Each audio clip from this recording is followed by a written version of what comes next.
Mr.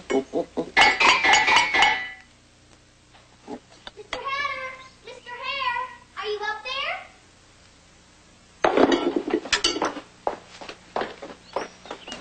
No, Alice, we're not up there. We're up here. Alice is such a smart girl, but sometimes she gets so confused. Well, it's an easy mistake to make. Because if we weren't up here, we'd be down there. How true that is. Oh, so, did you buy anything at the garage sale today, Alice? No, but there sure were a lot of white elephants there. There were. I thought we bought the only one. Well, yes, yours was the only actual white elephant at the garage sale. But the other things could be called white elephants. Poor girl's confused again, you know. No, you see, people call something a white elephant if they can't use it anymore and they don't know what to do with it. Why, that means my attic is full of other people's white elephants. Indeed it is. Why is that, Hatter? Because it takes a person as smart as I to turn a white elephant into gold. I am gifted with a vision hard to measure. Things that are meaningless to many, I can turn into a treasure.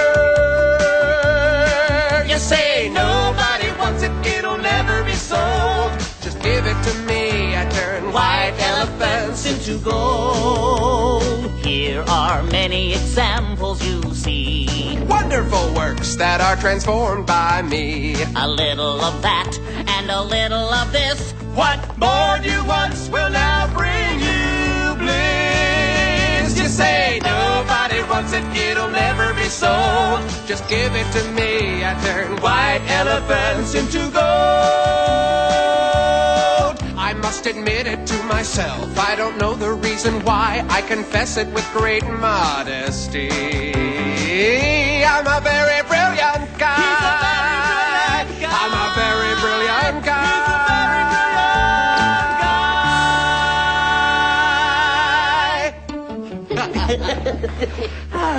Well, the Queen may have had no use for this white elephant, but now, thanks to the Hare and me, we've recycled this useless object and turned it into something special for the Dormouse. What is it? Observe. Oh, look, here we go.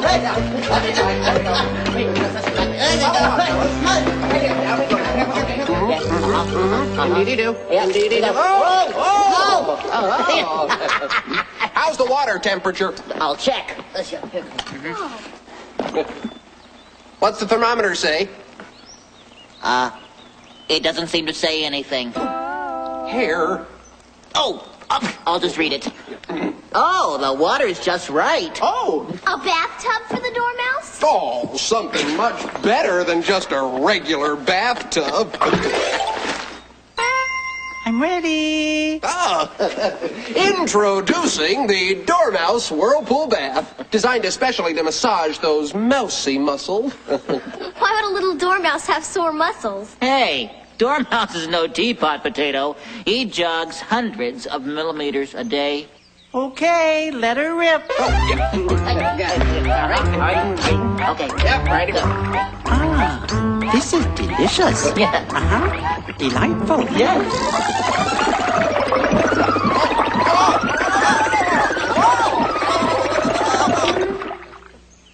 Are you all right, Dormouse? Talk about being recycled. Oh boy, that was close. Too close for comfort. I'm afraid the Queen's white elephant has become a white elephant for me, too. It's time to whirl this pool right into the trash. What? Oh, not you, Dormouse. Well, there must be some way to recycle it. Let me try taking it to Mr. Caterpillar. He may have an idea. All right.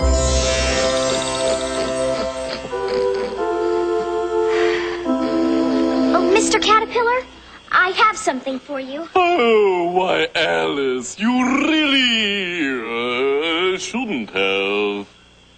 It's a white elephant from the Queen's garage sale. But I thought you might be able to think of a use for it, so I wouldn't have to throw it away. How would I know what to do with a white elephant? Well, I just thought someone smart enough would know. I'm smart enough to know when somebody's buttering me up. But I'll give it a try.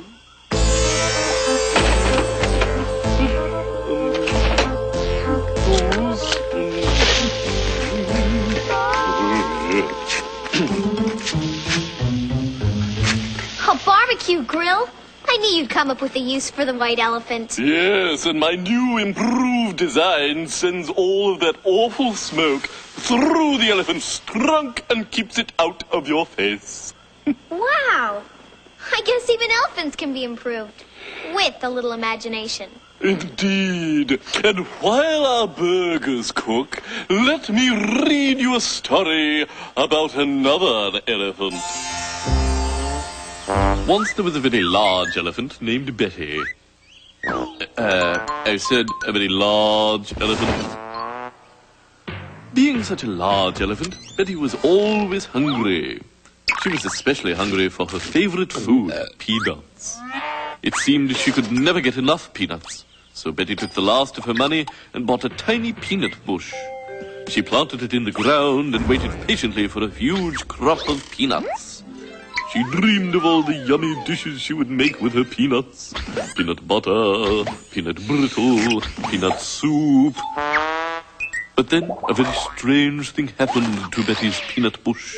It grew taller and taller like a tree. Then yellow fruit started sprouting. Betty realized she'd been sold a lemon of a peanut tree. And Betty hated lemons. Suddenly, she got a brilliant idea. She decided to open a lemonade stand. It was a huge success. And with all the juicy profits, she could afford to buy all the peanuts she could hold. So Betty learned that it is possible to turn lemons into peanuts. Why, Betty made something she wanted out of something she didn't want. Just like we did. Oh my gosh. Look, Mr. Caterpillar. There's no smoke coming out of the elephant's trunk. It must have stopped up. Oh my, that smoke has to get out somehow, and if it can't get out that way, then...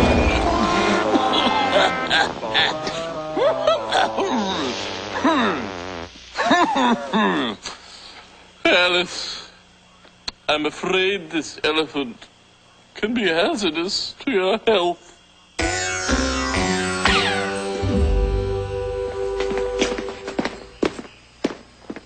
Say, Dee, didn't you say you needed a trunk? Yeah, do you know where I can find one? There's one right here, on the end of this elephant. Very funny. The kind of trunk I need is the kind you use for packing clothes. Oh, sorry. Whoa, hold on a minute. This elephant isn't broken or anything. Seems a shame to throw it out.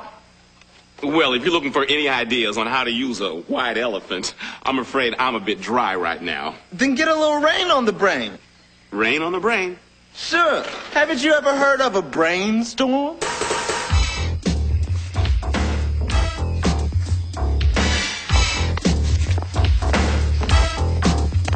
If a problem needs attention for a burst of inspiration, to start the ideas forming, you should try some brainstorming. To find the perfect thought, it doesn't take a lot. When I make like a hurricane at sea, the answers always come to me. To really be creative and let your juices flow, try my simple suggestions, put your memory banks on go. Brainstorming. Brainstorming? We could give it wheels, paint it red, use it for a car. Put a clock inside its belly and call it Tweedle Art. Or stick it in the garden to scare away the crows with a flashlight in its eyes so every night it glows. Woo! We've got a lot of ideas, but I don't think we have any bright ones. Bright ones? That's it, Dum. We could turn this elephant into a lamp. That is a bright idea.